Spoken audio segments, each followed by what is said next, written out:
Quand Alina va au supermarché, comme tous les enfants, elle se dirige spontanément vers le rayon sucreries. J'adore ces sucettes, mais je n'en achète pas, c'est moi qui les vends.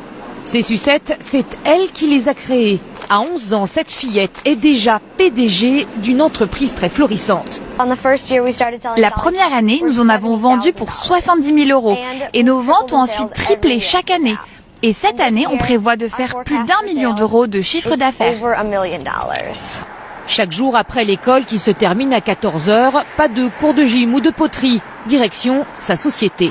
Alina est ce qu'on appelle un kids entrepreneur, enfant chef d'entreprise. Alors voilà mon bureau. Nous avons 4 employés. Voici Courtney. Bonjour. Vous avez pu envoyer la commande pour les Philippines ? Alina se comporte comme un patron et la secrétaire semble trouver cela naturel. Elle nous dit ce qu'on doit faire, mais pas de façon autoritaire. Elle nous demande de faire ceci, d'envoyer cela et de le faire dans les délais. Comme ça, les clients restent contents. Son invention, des sucettes qui soignent les dents.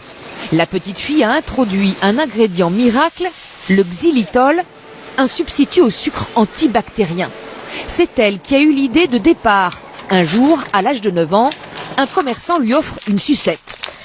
Et là, mon papa m'a dit, tu ne dois pas manger de bonbons car ça donne des caries. Et donc, je me suis dit, pourquoi ne pas inventer une sucette qui soit bonne pour mes dents? Comme ça, je peux en manger sans que ça soit mauvais pour ma santé. Voilà 2 ans qu'elle commercialise ce produit avec l'aide de son père. L'entreprise lui appartient à 51%. Elle nous montre fièrement sa feuille d'impôt. Beaucoup d'enfants diraient, oh, c'est juste un papier avec des chiffres dessus. Mais moi, quand je le regarde, je me dis, alors ce sont les revenus, les profits, les pertes, les capitaux.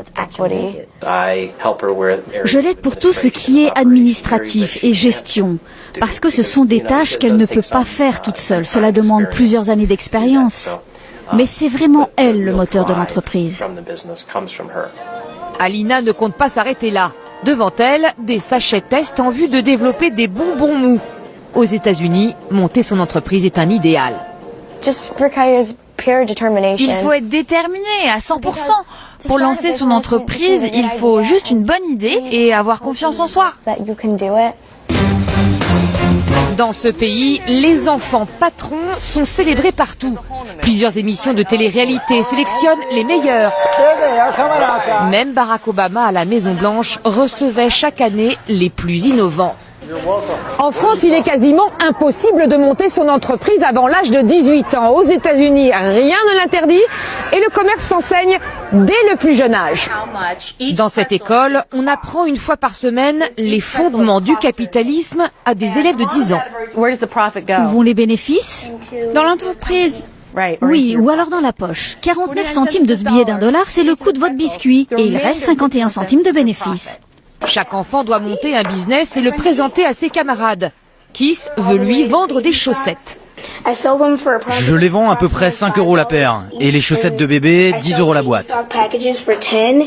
Ici, les enfants sont encouragés à être ambitieux.